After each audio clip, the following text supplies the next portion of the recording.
एक शांत घाटी के बीच में एक छोटा गांव था जिसे वहां के मेहनती और दयालु लोगों के लिए जाना जाता था। उनमें से एक युवा लड़का था जिसका नाम रमेश था। कम उम्र के बावजूद रमेश में एक ऐसी दृढ़ता थी जो सबको दिखाई देती थी। वह अपनी माँ के साथ एक साधारण घर में रहता था, क्योंकि उसके पिता का निधन तब हो गया था जब वो बहुत छोटा था। रमेश की माँ अक्सर उसे बुद्ध की कहानियां सुनाती और धैर्य और आंतरिक शक्ति के महत्व के बारे में बताती। गांव में जीवन आसान नहीं था। रमेश और उसकी माँ सुबह से शाम तक खेतों में मेहनत करते थे ताकि गुजारा हो सके। कड़ी मेहनत के बावजूद वे अक्सर आधा खाली पेट ही सोने जाते। रमेश ने उनके हालात को सुधारने का निश्चय किया। वो गांव में छोटे मोटे काम करता, खेतों में मदद करता और रात में तेल के दिए की मंद रोशनी में पढ़ाई करता। उसकी माँ की बुद्ध की कहानियां उसे प्रेरित करती थी। एक दिन जब रमेश एक लंबे दिन के काम के बाद घर लौट रहा था, उसने गांव के प्रवेश द्वार के पास एक बरगद के पेड़ के नीचे बैठे एक साधु को देखा।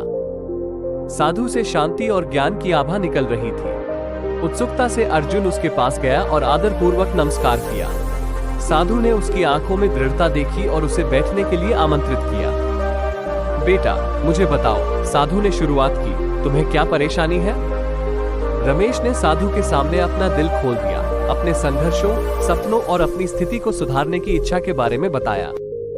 साधु ने धैर्यपूर्वक सुना और फिर रमेश को बुद्ध के धैर्य और कभी हार न मानने की शक्ति की कहानी सुनाई। साधु ने सिद्धार्थ गौतम की कहानी सुनाई, जो बाद में बुद्ध बने। उन्होंने रमेश को बताया कि कैसे सिद्धार्थ, जो एक राजकुमार के रूप में जन्मे थे, सत्य और ज्ञान की खोज में अपनी शाही जीवन शैली को छोड़ दिया। तमाम चुनौतियों का सामना करने के बावजूद, जिसमें शारीरिक कष्ट, मानसिक उथल-पुथल और प्रलोभन शामिल थे, सिद्धार्थ ने हार नहीं मानी। उन्होंने बोधि वृक्ष के नीचे दिनों तक ध्यान किया, ये संकल्प किया कि वे तब तक नहीं उठेंगे जब तक उन्हें अपने प्रश्नों का उत्तर नहीं मिल जाता। अंततः एक लंबी और कठिन यात्रा के बाद उन्होंने ज्ञान प्राप्त किया और बुद्ध बन गए। साधु की कहानी से प्रेरित होकर रमेश ने अपने दैनिक जीवन में ध्यान और आत्मचिंतन को शामिल करने का निर्णय लिया। हर सुबह वह नदी के किनारे एक शांत स्थान पर जाता और ध्यान करता, अपनी सांसों पर ध्यान केंद्रित करता और अपने मन को चिंताओं से मुक्त करता। इस अभ्यास ने उसे एक नई स्पष्टता और शक्ति दी। वह नए उत्साह और दृढ़ संकल्प के साथ अपने काम को संभालने लगा और धीरे धीरे चीजें बेहतर होने लगी। एक साल गांव ने एक गंभीर सूखे का सामना किया।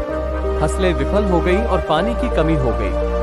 ग्रामीण हताश और निराश थे। इस संकट के सामने रमेश की दृढ़ता चमक उठी।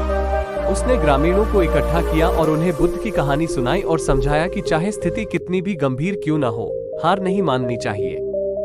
रमेश के नेतृत्व में ग्रामीणों ने मिलकर एक नया कुआं खोदने का फैसला किया।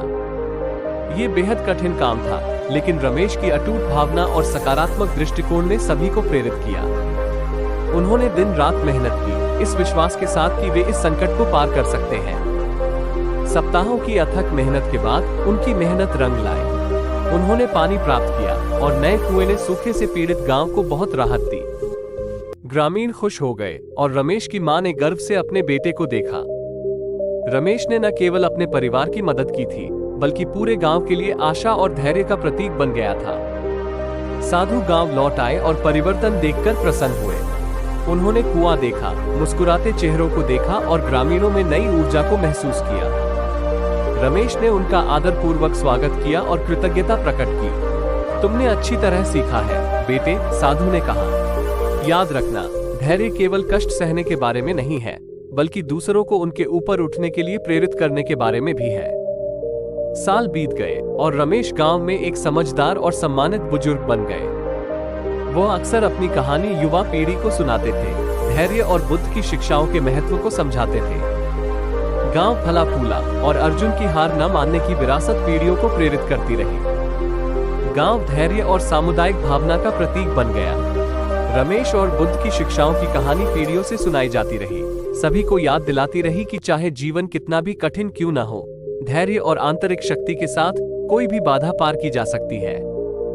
अगर आपको हमारी कहानियां पसंद आएं, तो कृपया हमारे चैनल सोल स्टोरीज को सब्सक्राइब करें और शेयर करें।